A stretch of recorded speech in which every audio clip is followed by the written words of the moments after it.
Eu falei para ele ficar com a gente, ele tá com a gente. Luiz Megali em Washington DC, cobertura completíssima da Band News FM para as eleições dos Estados Unidos. Luiz Megali, Eduardo Barão já falou com a gente mais cedo também, Adriana Araújo, daqui a pouco chega a nossa programação também direto de Washington. Ô Megali, a gente falava um pouquinho mais cedo sobre como funcionam as eleições nos Estados Unidos, e eu disse que ia aguardar uma pergunta do Felipe. Eu nunca tinha me atentado para isso, mas pode gerar uma confusão. A gente fala muito dos tais delegados, né? Você tem a Califórnia, 54 delegados, a Texas, 40 delegados, que são os caras ali que votam efetivamente de acordo com o voto popular, com o voto da população. Aí o Felipe perguntou o seguinte: o que seriam esses delegados? São pessoas reais? Isso me confunde. Eu entendo que são os pontos que cada estado representa, mas não, os caras existem, né, Megali? É que se a gente pensar em... Eu acabo não entrando nessas minudências, porque complica mais, né? Se a gente tiver que explicar quem são essas pessoas, eles são pessoas que são eleitas pelo voto popular, né, pelas populações locais, mas não têm poder de voto, elas não apresentam projetos, não são congressistas. É mais fácil se a gente pensar nessas pessoas apenas como números, como pontos. Né? Em tese, elas podem até não seguir o voto popular. Né? Os delegados da Califórnia, em tese, podem se rebelar e falar: olha, vocês escolheram aqui que o estado vai ficar para Kamala Harris, mas eu vou dar o meu voto para Donald Trump. É possível isso acontecer, mas há um acordo tácito de que isso não ocorrerá. Né? Não ocorreu até hoje. Né? Quem ganha leva os delegados de ponto final. Portanto, é muito mais fácil pensar num sistema de pontos do que num sistema de pessoas. E essas pessoas, ou esses pontos que temos com eles, são distribuídos de acordo com a população.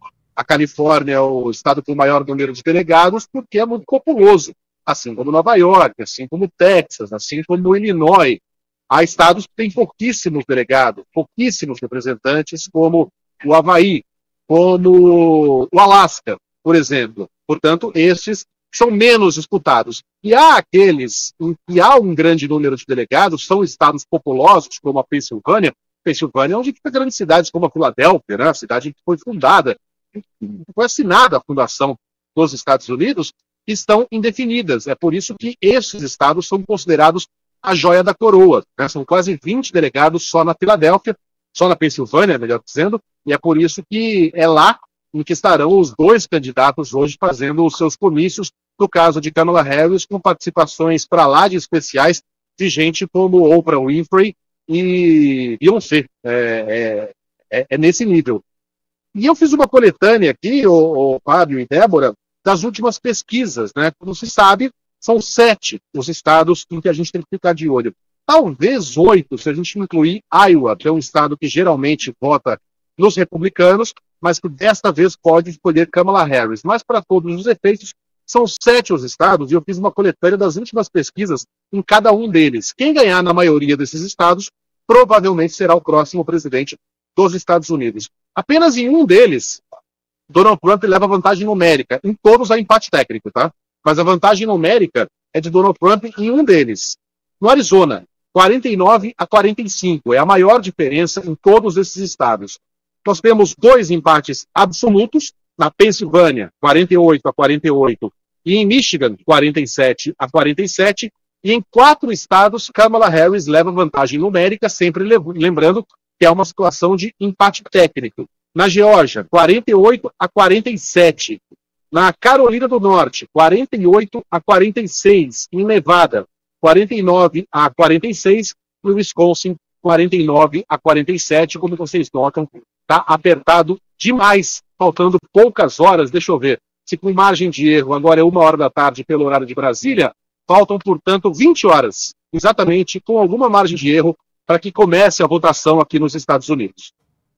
É isso, e a gente segue de olho, então, em relação aos votos dos eleitores, a ouvinte é confuso mesmo, e toda vez a gente explica e o ouvinte pergunta, ela escreveu assim...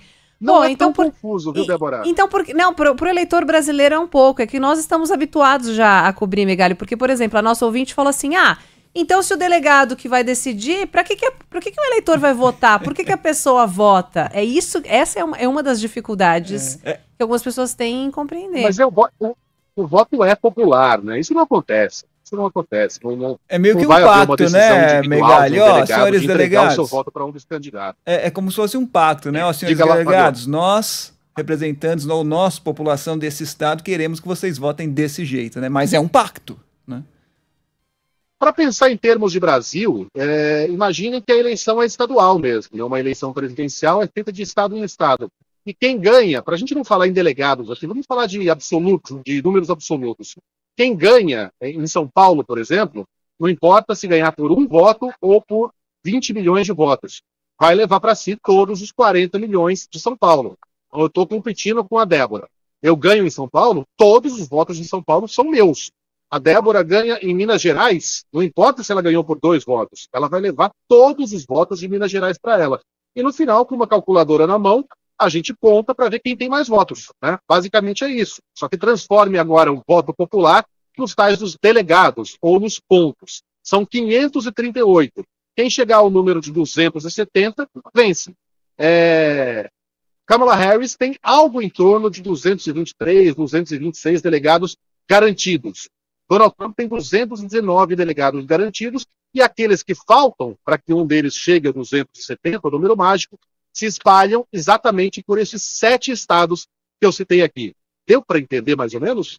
Deu, é isso. Ô Megali, e sabe o que é interessante? Eu não lembro se foi você mesmo, quando era correspondente em Nova York, eu até acho que sim, que trouxe para os ouvintes da Band News FM uma cédula de votação nos Estados Unidos, ou em algum dos estados dos Estados Unidos. Acho que foi você mesmo, né? Estou chamando de cédula para que a gente entenda, mas em alguns estados, como você disse, a votação é diferente em cada estado, né? Cada estado coloca algumas pautas ali para serem votadas. E em alguns deles são páginas e páginas, né? É impressionante. Então, são exatamente livros, né? Pequenos livros. Alguns estados têm uma cédula bem grande, que parece uma cartolina. Alguns estados escolhem somente governadores e presidentes, então a cédula é pequenininha, você faz um X. Alguns estados possuem a votação eletrônica, você vota mais ou menos numa máquina parecida com a do Brasil. Tem de tudo. Você vai se lembrar que na eleição de 2000, Fábio, um dos temas que mais geraram confusão foi o sistema de votos daquele estado. Porque era uma cartela, um papel, que a pessoa pegava. Eu não sei se vocês já apostaram na loteria esportiva, na época em que você tinha que fazer os furinhos nos espaços correspondentes aos times. Você pegava ali algo parecido com uma caneta, né? E ia fazendo esses furinhos.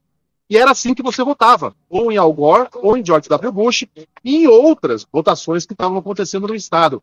E pela maneira como o papel ficava fixado numa estrutura fixa, era muito confuso você saber em quem estava votando. Então, muitos dos votos que provavelmente seriam de Al Gore foram para um candidato independente, porque a pessoa não sabia direito em quem ela estava votando.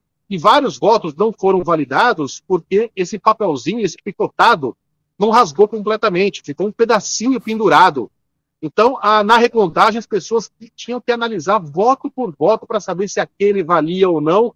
Se um pedacinho só tinha ficado pendurado, valia, mas se fosse um pedacinho um pouquinho maior, não valia, porque é possível que aquilo tivesse sido um dano durante o transporte. Então, isso gera situações muito, muito confusas, né? Algumas votações serão rápidas, como em Nova York, por exemplo, embora seja um estado super populoso. Na Geórgia, os votos serão contados como a gente fazia nos anos 80, um por um. Então, se a gente ficar na dependência de saber quem ganhou na Geórgia para saber quem será o próximo presidente, senta que lá vem história, né? Na eleição passada, isso aconteceu no sábado, depois da eleição, 5 dias depois.